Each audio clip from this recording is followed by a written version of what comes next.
Hi everyone, आपका question है झारखंड की खेल प्रतिभा को आगे बढ़ाने के लिए क्या क्या किया जाना चाहिए। तो झारखंड में नैसर्गिक रूप से खेल की प्रतिभा विद्यमान है, यानी मौजूद है, बस उसे तराशने की आवश्यकता है। ग्रामीण स्तर से लेकर पंचायत स्तर, प्रखंड स्तर, जिला स्तर, राज्य स्तर पर खेल प्रतियोगिताओं का आयोजन होना चाहिए और अच्छे खिलाड़ियों को उचित मंच मिलना चाहिए।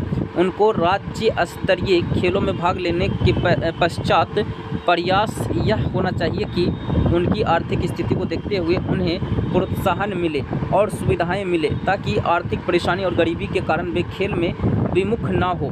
सरकारी योजनाएं सतत चलती रहें, लगातार चलती रहें। कोई योजना बने तो लगातार उस पर अमल हो, यानी उस पर जो है लागू हो, अमल हो। एक योजना का लाभ गरीब से गरीब बच्चे तक पहुँचे।